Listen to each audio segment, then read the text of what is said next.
Hi everyone. आज के video में देखेंगे साइकोलॉजी पेपर 2 का टॉप 50 क्वेश्चन। आज का जो टॉपिक है मोस्ट इम्पॉर्टेंट टॉपिक न्यूरॉन और न्यूरोट्रांसमीटर।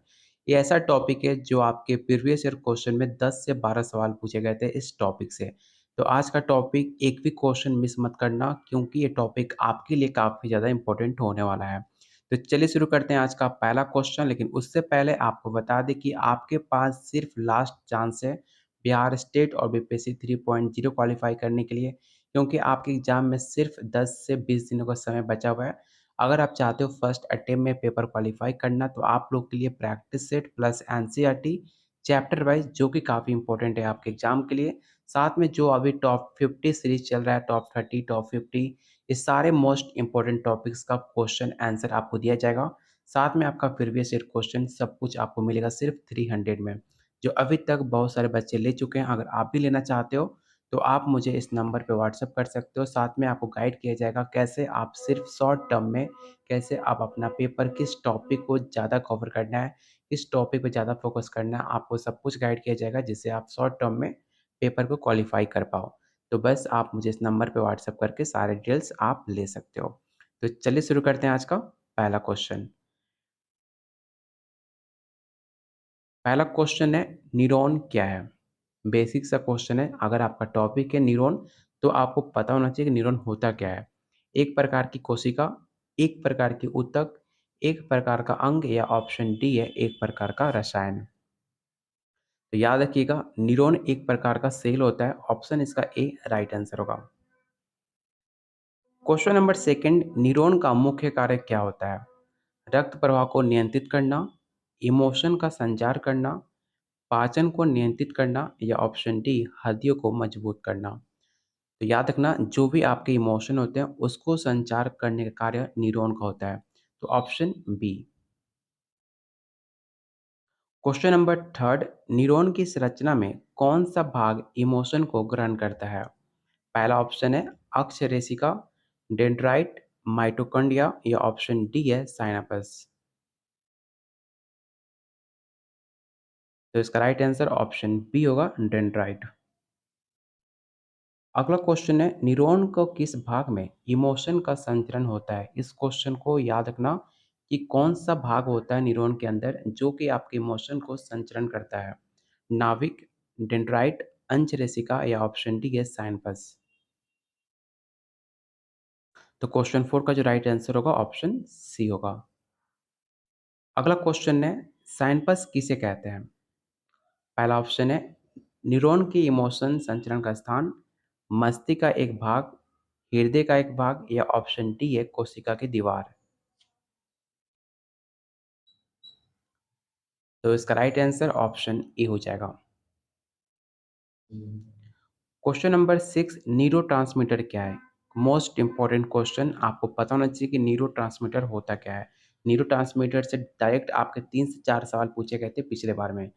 तो आपको पता होना चाहिए न्यूरोट्रांसमीटर होता क्या है। तो इसका जो राइट आंसर होगा ऑप्शन बी होगा। न्यूरॉन्स के बीच इमोशन का संचरण करने वाला रसायन हम उसे न्यूरोट्रांसमीटर कहते हैं। Option B. एक न्यूरॉन का मुख्य केंद्र क्या कहलाता है? नाभिक, डेंड्राइट, सोमा, या ऑप्शन डी है माइक्रोग्लिया।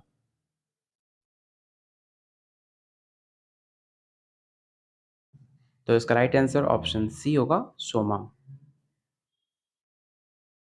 न्यूरॉन में माइलिन शीथ का मुख्य कार्य क्या होता है? पहला ऑप्शन है इमोशन का तीव्र संचरण, ऊर्जा का संरक्षण, कोशिका विभाजन, या ऑप्शन डी है रक्त प्रवाह का नियमन। तो इसका राइट आंसर ऑप्शन ए होगा। अगला क्वेश्चन है न्यूरॉन का कौन सा भाग सिग्नल को अन्य न्यूरॉन्स तक पहुंचाता है? पहला ऑप्शन है डेंड्राइट, अंचरेशिका, सोमा, या ऑप्शन डी है माइटोकॉन्ड्रिया। तो इसका राइट आंसर ऑप्शन बी होगा, अंचरेशिका।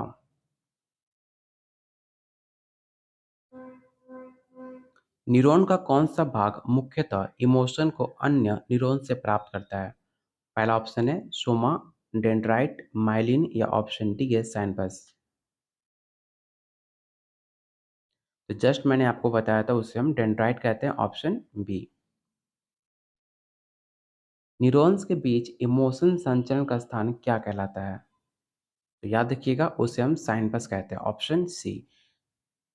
अगर आपका ध्यान यहाँ पर है, आप सारे क्वेश्चन को अच्छे से देख रहे हो, डिटेल में क्वेश्चन को फोकस है, तो आप हर सवाल आंसर बता सकते हो क्योंकि हर एक सवाल एक दूसरे से काफ़ी रिलेटेड है और काफ़ी सेम पैटर्न पे सवाल पूछा जा रहा है। अगर आपका फोकस सिर्फ इस वीडियो पे है तो आप सारे सवाल का आंसर आसानी से बता पाओगे, जो कि काफ़ी इंपॉर्टेंट है आपके एग्जाम के लिए। क्वेश्चन नंबर 12 है, न्यूरॉन का कौन सा भाग प्रोटीन संश्लेषण के लिए जिम्मेदार है? पहला ऑप्शन है माइटोकॉन्ड्रिया, राइबोसोम, नाभिक या ऑप्शन डी है गोल्गी टंटर। तो याद रखिएगा इसका जो राइट आंसर होगा ऑप्शन बी होगा राइबोसोम। अक्षरेशिका का लंबा हिस्सा क्या कहलाता है? क्या उसे हम डेंड्राइट कहते हैं, माइटोकॉन्ड्रिया, नाभिक या ऑप्शन डी है अक्ष टर्मिनल? तो याद रखिएगा जो अक्षरेशिका है उसका सबसे लंबा हिस्सा को हम अक्ष टर्मिनल के नाम से जानते हैं। कौन सा न्यूरोट्रांसमीटर मुख्यतः इमोशन संचरण में शामिल होता है? डोपामिन, ऑप्शन बी है एसाटाकोलिन, सेरोटोनिन या ऑप्शन डी है नेडलाइन।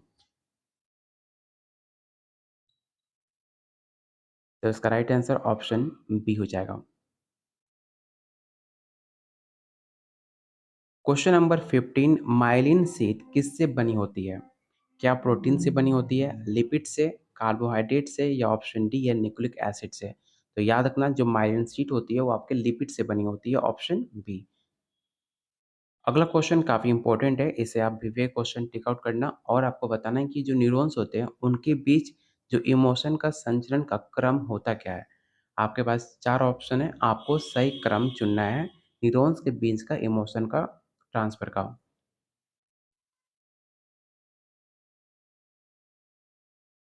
तो इसका राइट आंसर ऑप्शन बी हो जाएगा, इसे आप जरूर याद रखना, नहीं तो आप इसका स्क्रीनशॉट ले सकते हो जो कि काफ़ी इंपॉर्टेंट है। अगर आपने पहले से पेड नोट्स लिया हुआ है तो आप मुझे व्हाट्सअप कर सकते हो, इसका जो नोट्स है आपको शेयर कर दिया जाएगा जिससे आप बेटर प्रैक्टिस कर पाओ अपने एग्जाम के लिए। चलते हैं क्वेश्चन नंबर 17 पे। एक न्यूरॉन में इमोशन की प्रबलता को क्या प्रभावित करता है? पहला ऑप्शन है माइलिन शीथ की मोटाई, अक्ष रेशिका की लंबाई, डेंड्राइट की संख्या या ऑप्शन डी है न्यूरोट्रांसमीटर की मात्रा। तो याद रखिएगा इसका जो राइट आंसर होगा ऑप्शन ए हो जाएगा। न्यूरॉन के कौन सा भाग में कोशिकीय संचरण होता है? नाभिक, माइटोकॉन्ड्रिया, डेंड्राइट या ऑप्शन डी है साइनपस? तो इसका राइट आंसर ऑप्शन बी होगा माइटोकॉन्ड्रिया। कौन सा न्यूरोट्रांसमीटर मांसपेशियों की सक्रियता में सहायक होता है?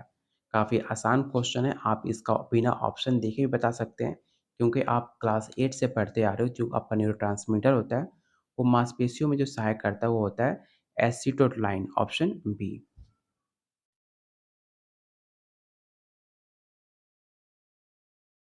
क्वेश्चन नंबर 20, साइनपस के दोनों किनारों पर न्यूरॉन्स को क्या कहा जाता है? पहला ऑप्शन है प्री साइनेप्टिक या पोस्ट साइनेप्टिक, अंशरेशिका और डेंड्राइट, सुगमा और माइटोकॉन्ड्रिया या ऑप्शन डी है नाभिक और राइबोसोम। तो इसका राइट आंसर ऑप्शन ए होगा। क्वेश्चन नंबर 21, डोपामिन न्यूरोट्रांसमीटर का मुख्य कार्य क्या है? मांसपेशियों की संकुचन, मूड और सुख संवेदनाएं, रक्त प्रवाह का नियम या ऑप्शन डी है कोशिका विभाजन। अगले वीडियो में आपको डेली दो टॉपिक कवर किया जाएगा, ठीक है। एक ही वीडियो में हम दो टॉपिक करेंगे, थोड़ा सा वीडियो लंबा बनाएंगे, ठीक है। आप लोग के लिए एक दिन में दो दो टॉपिक कवर किया जाएगा जिससे आपका बेटर एग्जाम से पहले वो कोशिश है कि आपके सारे जो भी इंपॉर्टेंट टॉपिक्स है जो आप सजेस्ट करते हो, अगर आप चाहते हो किसी अगले वीडियो पे हम टॉपिक बनाएँ, तो आप कमेंट वीडियो के ख़त्म होने के बाद आप कमेंट में टॉपिक सजेस्ट कर सकते हो कि अगला वीडियो हम किस टॉपिक पे बनाएँ। अभी तक हमने मतलब बहुत सारे लोगों ने कमेंट किया है फॉलो-अप एक वीडियो बनाने के लिए और आपका स्किनर का रिइंफोर्समेंट पे वीडियो बनाने के लिए। हमारे पास 2 टॉपिक है और ऑलरेडी मेरे पास मैंने 2-3 टॉपिक चुन के रखा हुआ है जो आपके एग्ज़ाम के लिए मुझे लगता है काफ़ी इम्पोर्टेंट है। तो ओवरऑल हमारे पास 4 से 5 टॉपिक्स हैं जो आने वाले वीडियो में आपको उस टॉपिक पे क्वेश्चन्स कराए जाएँगे। अगर आपको लगता है कि और भी इम्पोर्टेंट टॉपिक्स हैं जो कि पिछले बार में काफ़ी वेटेज दिया गया था आपके एग्ज़ाम में, या फिर आपको लगता है कोई ऐसा टॉपिक जो इस बार काफ़ी ज़्यादा इम्पोर्टेंट रोल निभा सकता है आपके आने वाले एग्ज़ाम में। तो आप उस टॉपिक्स का नाम वीडियो के ख़त्म होने के बाद आप ज़रूर कमेंट बॉक्स में टाइप कीजिएगा। हम ज़रूर कोशिश करेंगे कि आने वाले वीडियो में आपके टॉपिक्स पे हम टॉप इम्पोर्टेंट क्वेश्चन आपके लिए बनाएँ। और हमारा प्रयास है कि डेली आपको 2 टॉपिक एक ही वीडियो में अलग-अलग चैप्टर, जैसे कि अगर 20 मिनट का कोई एक टॉपिक और 20 मिनट का कोई एक टॉपिक, हम 40 से 45 मिनट का वीडियो करने वाले हैं, जिससे आप बेटर प्रैक्टिस कर पाओगे। एक दिन में हम 2 टॉपिक करेंगे, तो मुझे लगता है क ये इतना इनफ है, क्योंकि मैंने ऑलरेडी आपको इतना कुछ प्रैक्टिस और करा चुका हूँ, जो कि स्टेट और यूपीएससी के लिए काफ़ी इनफ है। अगर आप ईमानदारी से इतने सारे क्वेश्चन को सॉल्व कर लेते हो, प्रैक्टिस कर लेते हो, तो मुझे नहीं लगता कि इससे बाहर कुछ क्वेश्चन आप एग्ज़ाम में आने वाले हैं। तो बहुत जल्द कल से आपको 2 टॉपिक देखने को मिलेगा। आज जो न्यूरोट्रांसमीटर है, मेरे अकॉर्डिंग ये टॉपिक काफ़ी इम्पोर्टेंट था, इसलिए मैंने इस टॉपिक से 50 क्वेश्चन आपको करा रहा हूँ। तो उम्मीद है कि ये 50 क्वेश्चन आपके एग्ज़ाम में काफ़ी ज़्यादा बेनिफिशियल होगा, तो इसलिए सारे क्वेश्चन आप अटेम्प्ट ज़रूर करना। और वीडियो को लाइक और शेयर ज़रूर कर देना जिन्होंने अभी तक वीडियो को लाइक नहीं किया है, क्योंकि आप एक लाइक करते हो तो मुझे उससे काफ़ी मोटिवेशन मिलता है। मुझे लगता है कि जो मेरी मेहनत कर रहा हूँ आपके लिए, वो मेहनत काफ़ी सक्सेस हो रहा है, क्योंकि आपको वीडियो पसंद आ रही है। तो प्लीज़ वीडियो को लाइक और शेयर ज़रूर करना, क्योंकि आपका एक लाइक हमें काफ़ी ज़्यादा एनर्जी देता है, चाहे मेरा तबीयत ख़राब हो, चाहे कुछ भी हो। मेरा ध्यान रहता है कि आप लोग के लिए वीडियो बनाऊँ, जो आपके लिए काफ़ी ज़्यादा मददगार साबित हो। तो प्लीज़ वीडियो को लाइक और शेयर ज़रूर करना। क्वेश्चन 21 का मैंने राइट आंसर बता भी दिया है, ऑप्शन बी होगा, मूड और सुख संवेदनाएँ, ऑप्शन बी। चलते हैं क्वेश्चन नंबर 22 पर। गाबा न्यूरोट्रांसमीटर किस प्रकार का प्रभाव डालता है? उत्तेजक, अवसादी, तटस्थ या ऑप्शन डी है कोशिकीय वृद्धि? तो इसका राइट आंसर ऑप्शन बी हो जाएगा। अगला क्वेश्चन है, न्यूरॉन का कौन सा भाग कोशिका का ऊर्जा स्रोत होता है? नाभिक, माइटोकॉन्ड्रिया, सोमा या ऑप्शन डी है डेंड्राइट? तो काफ़ी आसान क्वेश्चन है। आपको पता होगा, जो न्यूरॉन का जो कोशिका का भाग होता है, उसमें सबसे ज़्यादा ऊर्जा का स्रोत माना जाता है mitochondria, option B. Question number 24, neuron के किस भाग में इमोशन इलेक्ट्रिकल रूप में होता है? सोमा, डेंड्राइट, अंचरेसिका या ऑप्शन डी है साइनपस? तो इसका राइट आंसर ऑप्शन सी होगा। अगला क्वेश्चन है, कौन सा न्यूरोट्रांसमीटर नींद और भावनाओं को नियंत्रित करता है? जो आपका नींद है, जो आपका इमोशन है, उसे कौन नियंत्रित करता है, कौन उसे कंट्रोल करता है, आपको ये बताना है। और ये सवाल काफ़ी इंपॉर्टेंट है, और बेसिक आपको ऐसा क्वेश्चन को आंसर आपको पता भी होना चाहिए, जो कि काफ़ी इंपॉर्टेंट है। तो याद रखना, वो उसे कहते हैं सेरोटोनिन, ऑप्शन ए। न्यूरॉन में विद्युत आवेग किस दिशा में प्रवाहित होता है? आपके पास 4 ऑप्शन हैं। चारों ऑप्शन को आप ध्यान से देखो और बताओ इसका राइट आंसर क्या हो सकता है। तो इसका राइट आंसर ऑप्शन ए होगा, डेंड्राइट, सोमा और अंशरेसिका। अगला क्वेश्चन है, किस रसायन की कमी से अवसाद की समस्या हो सकती है? डोपामिन, सेरोटोनिन, नैड्रेनालाइन या ऑप्शन डी है गाबा? तो इसका राइट आंसर ऑप्शन आपका बी होगा। क्वेश्चन नंबर 28, न्यूरॉन का कौन सा भाग इमोशन को तीव्र गति से संचरण करता है? क्या वो नाभिक है, माइटोकॉन्ड्रिया, डेंड्राइट या ऑप्शन डी है माइलिन शीथ? तो उसे हम माइलिन शीथ के नाम से जानते हैं, ऑप्शन डी। कौन सा न्यूरोट्रांसमीटर दर्द और सुख को नियंत्रित करता है? जो आपको न्यूरोट्रांसमीटर, जो आपको दर्द फील होता है, जो आपको सुख फील करते हो, उसे कौन कंट्रोल करता है, आपको ये बताना है। तो ये क्वेश्चन काफ़ी इंपॉर्टेंट है, ये याद रखिएगा। कंट्रोल करने का काम एंडोर्फिन करता है, ऑप्शन बी। न्यूरॉन्स के बीच इमोशन संचरण का कौन सा तरीका उपयोग होता है? विद्युत विधि, रासायनिक, यांत्रिक या ऑप्शन डी है थर्मल विधि? तो याद रखना, जो भी आपके न्यूरॉन्स के बीच इमोशन होते हैं, जो उसका संचरण होता है, उसमें सबसे ज़्यादा केमिकल विधि का प्रयोग किया जाता है, इसलिए इसका जो राइट आंसर होगा ऑप्शन बी होगा। न्यूरॉन का कौन-सा भाग जानकारी का भंडारण करता है? जो आपके पास जो भी जानकारी होती है, जो नॉलेज होता है, उसे स्टोर कौन करता है, आपको ये बताना है। नाभिक, माइटोकॉन्ड्रिया, डेंड्राइट या ऑप्शन डी है सोमा? तो इसका राइट आंसर ऑप्शन ए होगा, नाभिक। क्वेश्चन नंबर 32 आपको बताना है कि न्यूरॉन के किस भाग में इमोशन उत्पन्न होता है। पहला ऑप्शन है सोमा, ऑप्शन बी है डेंड्राइट या माइटोकॉन्ड्रिया या ऑप्शन डी अक्ष टर्मिनल। तो याद रखना इसका जो राइट आंसर होगा ऑप्शन ए होगा सोमा। न्यूरॉन की किस प्रक्रिया को नर्व इम्पल्स कहा जाता है। पहला ऑप्शन है संवेगों का ग्रहण, संचरण, उत्पादन या ऑप्शन डी है निष्कासन। याद रखना है सवाल काफ़ी इंपॉर्टेंट है। जो भी आपके नर्व इम्पल्स होते हैं, ठीक है, उसको हम कहा जाता है इमोशन का संचरण। ऑप्शन इसका बी राइट आंसर होगा। क्वेश्चन नंबर 34 न्यूरोट्रांसमीटर का स्रोत कहाँ पे होता है। डेंड्राइट में, सोमा में, माइटोकॉन्ड्रिया में या ऑप्शन डी अक्ष टर्मिनल। तो इसका राइट आंसर ऑप्शन डी होगा अक्ष टर्मिनल। कौन सा न्यूरोट्रांसमीटर मस्तिष्क की सुख संवेदनाओं के लिए जिम्मेदार है। गाबा, डोपामिन, सेरोटोनिन या ऑप्शन डी है एसिटाइक्लोइन। तो इसका राइट आंसर ऑप्शन बी होगा डोपामिन। न्यूरॉन के संवेग संचार की भूमिका क्या निभाता है। विद्युत, रासायनिक, यांत्रिक या ऑप्शन डी है थर्मल। तो याद रखना इसका जो राइट आंसर होगा ऑप्शन ए होगा विद्युत इमोशन। क्वेश्चन नंबर 37 न्यूरॉन्स के बीच इमोशन संचरण को किसके द्वारा संशोधित किया जा सकता है। ये सवाल काफ़ी इंपॉर्टेंट है, चलिए इसका ऑप्शन देख लेते हैं। पहला ऑप्शन है माइटोकॉन्ड्रिया, न्यूरोट्रांसमीटर, सोमा या ऑप्शन डी है डेंड्राइट।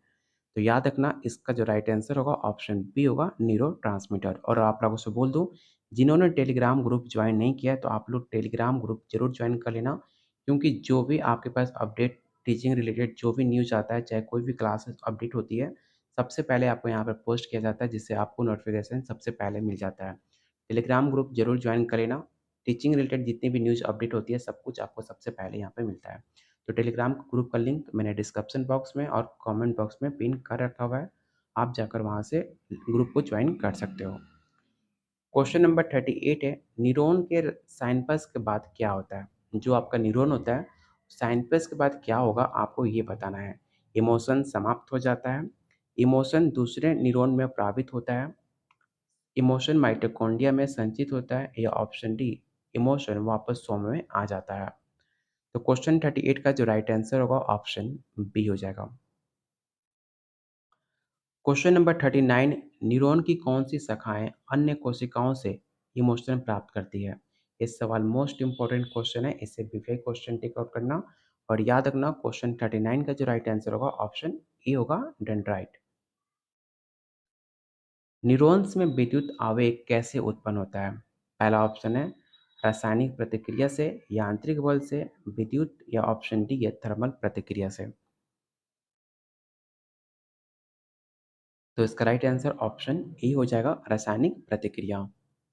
क्वेश्चन नंबर 41 न्यूरॉन का कौन सा भाग न्यूरोट्रांसमीटर छोड़ता है। यह सवाल ऑलरेडी आपके प्रीवियस ईयर क्वेश्चन में पूछा गया था कि न्यूरॉन का कौन सा भाग होता है जो न्यूरोट्रांसमीटर छोड़ता है। तो याद रखना उसे कहते हैं अक्ष टर्मिनल, ऑप्शन डी।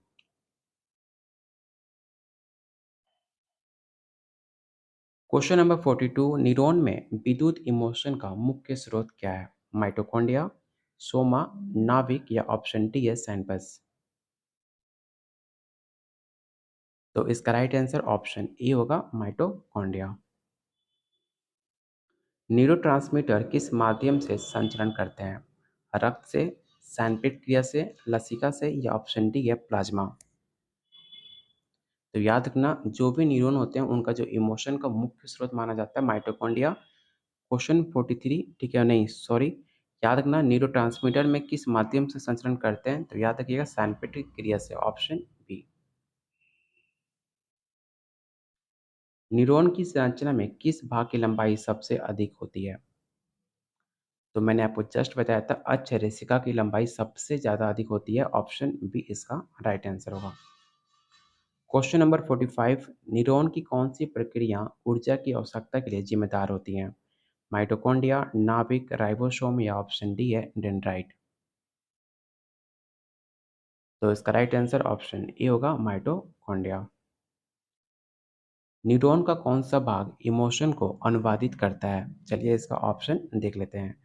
पहला ऑप्शन है नाभिक, माइटोकॉन्ड्रिया, डेंड्राइट या ऑप्शन डी है अक्ष टर्मिनल। तो इसका राइट आंसर ऑप्शन डी हो जाएगा अक्ष टर्मिनल। क्वेश्चन नंबर 47 है न्यूरॉन्स के इमोशन संचरण का मुख्य साधन क्या है? पहला ऑप्शन है विद्युत विधि, रासायनिक विधि, यांत्रिक विधि या ऑप्शन डी है थर्मल विधि। तो याद रखना जो भी न्यूरॉन्स होते हैं उसका संचरण का मुख्य विधि विद्युत विधि को माना जाता है। ऑप्शन इसका ए राइट आंसर होगा। और आप लोग का पेपर जिनका पेपर स्टेट का है तो मुझे लगता है शायद आपके पेपर में 10 से 11 दिन का समय बचा हुआ है, जो कि काफ़ी कम है, ठीक है? अगर आप डेली मिनिमम कम से कम 6 घंटा अपने आप पर देना, जो भी हाउसवाइफ़ हैं, उनके लिए काफ़ी ज़्यादा प्रॉब्लम है क्योंकि उनके पास इतना प्रॉपर टाइम नहीं मिल पाता है। लेकिन अगर आप कोशिश करते हो, तो मिनिमम आपको 6 घंटे कैसे भी टाइम मैनेज कर सकते हो। सिर्फ़ 10 से 12 दिन की बात है, अगर आप 10 से 12 दिन अच्छे से मेहनत कर लेते हो, आपका लाइफ़ बिल्कुल चेंज हो जाएगा क्योंकि स्टेट क्वालीफ़ाई करने के बाद आपके अंदर एक अलग ऊर्जा होगी।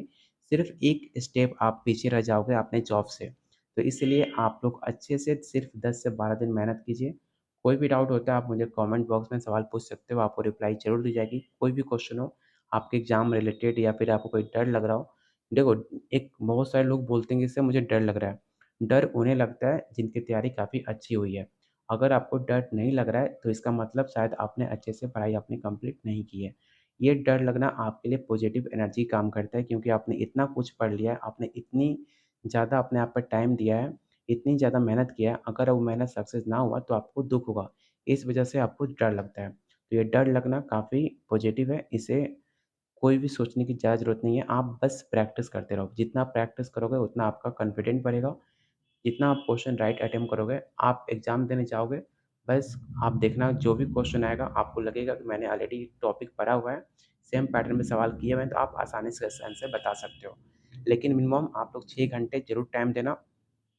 अगर आप 6 घंटे से ज़्यादा टाइम देते हो तो आपके लिए काफ़ी ज़्यादा अच्छी बात है, क्योंकि मिनिमम 6 घंटा आपको टाइम देना ही पड़ेगा क्योंकि सिर्फ़ आपके पेपर में 10 दिन का समय बचा हुआ है। तो बस 10 दिन पूरा दिलो-जान से मेहनत कर लो, आपका लाइफ़ बिल्कुल चेंज हो सकता है। ठीक है? तो उम्मीद करता हूँ आप लोग पूरे दिलो-जान से मेहनत करोगे और पेपर स्टेट क्वालीफाई कैसे भी कर लोगे। मुझे उम्मीद है आपसे कि आप लोग मैक्सिमम लोग पेपर क्वालीफाई ज़रूर करोगे। तो चलते हैं क्वेश्चन नंबर 47 का मैंने राइट आंसर बता दिया है, विद्युत विधि होगा। क्वेश्चन 48 है, न्यूरॉन के किस भाग में विद्युत इमोशन उत्पन्न होता है? तो याद रखना इसका राइट आंसर ऑप्शन डी होगा अक्ष रेशिका। क्वेश्चन नंबर 49 किस न्यूरोट्रांसमीटर का संबंध नींद और जागरूकता से है? इस क्वेश्चन को वीवीआई क्वेश्चन टिक आउट कर लेना और आपको बताना कि जो आपका नींद है, जो आपका अवेयरनेस है, किस न्यूरोट्रांसमीटर से रिलेट करता है, आपको ये बताना है। सेरोटोनिन, नैडरेनालाइन, गाबा या ऑप्शन डी है डोपामिन। तो याद रखना इसका जो राइट आंसर होगा ऑप्शन ए हो जाएगा। इसका आप स्क्रीनशॉट ले सकते हो अगर आपके पास इसका नोट्स नहीं है तो। और आज का लास्ट क्वेश्चन से पहले सारे लोग वीडियो को लाइक करके जाना क्योंकि आपका एक लाइक हमें काफ़ी मोटिवेट करेगा आने वाले वीडियो बनाने के लिए। क्वेश्चन नंबर 50 है न्यूरॉन्स के साइनप्स का कार्य क्या होता है? इमोशन उत्पन्न करना, इमोशन को समाप्त कर देना, इमोशन का संचरण या ऑप्शन डी है इमोशन का संग्रहण। तो इसका राइट आंसर होगा ऑप्शन सी इमोशन संचरण। तो ये रहा आज का टॉप 50 क्वेश्चन न्यूरॉन और न्यूरोट्रांसमीटर से। उम्मीद करता हूँ ये टॉपिक आपको काफ़ी पसंद आई होगी, तो प्लीज़ वीडियो को लाइक और शेयर करना और आप कमेंट बॉक्स में बता सकते हो वीडियो खत्म होने के बाद कि अगला टॉपिक आप किस वीडियो पे देखना चाहते हो। और जस्ट मैंने आपको बताया कि एक दिन में हम 2 टॉपिक कवर करने वाले हैं। वीडियो थोड़ा लंबा बनेगा, 40 से 45 मिनट का वीडियो मैं सोचूँगा कंप्लीट हो जाए। उसमें 2 टॉपिक एक दिन में हम कवर करेंगे जिससे आपका पेपर और आसानी से अच्छे से कंप्लीट कर पाएँ। जो भी टॉपिक्स आपको लगते हैं कि इम्पोर्टेंट है, आप वीडियो के कमेंट बॉक्स में कमेंट कर सकते हो। उस टॉपिक्स पे हम वीडियो बनाने की पूरी कोशिश करेंगे। अगर आप इसका पेड नोट्स लेते हो, जो भी एग्ज़ाम तक आपके इम्पोर्टेंट टॉपिक्स हम कवर कर रहे हैं, वो सारे क्वेश्चन आपको मिलेंगे आंसर के सहित। साथ में आपको practice set plus theory, NCERT जो कि काफ़ी इम्पोर्टेंट है आपको क्लास 11-12 का मिलेगा, सब कुछ मिलेगा सिर्फ़ 300 में। इतने बच्चे ले चुके हैं जिसका काउंटिंग मैं नहीं बता सकता कितने बच्चों ने लिया हुआ है। आप भी ले सकते हो अगर आप भी इंटरेस्टेड हो फर्स्ट अटेम्प्ट में पेपर क्वालीफाई करना। कोई भी आपको गाइड चाहिए, कोई भी हेल्प चाहिए तो आप मुझसे बात कर सकते हो। आपको पूरी प्रॉपर गाइड दी जाएगी जिससे आपका पेपर बेटर क्वालीफाई कर पाओ। लेने के लिए आप मुझे इस नंबर पे व्हाट्सएप कर सकते हैं। तब तक के लिए वीडियो को लाइक करो, शेयर करो और मिलते हैं बहुत जल्द अगले वीडियो में। टेलीग्राम ग्रुप ज़रूर जॉइन कर लेना जो कि काफ़ी इम्पोर्टेंट है। कोई भी अपडेट न्यूज़ आती है हम वहाँ पर पब्लिश कर देते हैं, जिसका लिंक डिस्क्रिप्शन बॉक्स और कमेंट बॉक्स में मिल जाएगा। अगर नहीं मिल रहा है तो आप कमेंट करो, वहाँ पे मैं लिंक आपको शेयर कर दूँगा जिससे आप बेटर जॉइन कर सकते हो और काफ़ी आसानी से। तो मिलते हैं बहुत जल्द अगले वीडियो में, तब तक के लिए अपना प्यार दिखाते रहो, लाइक शेयर करते रहना।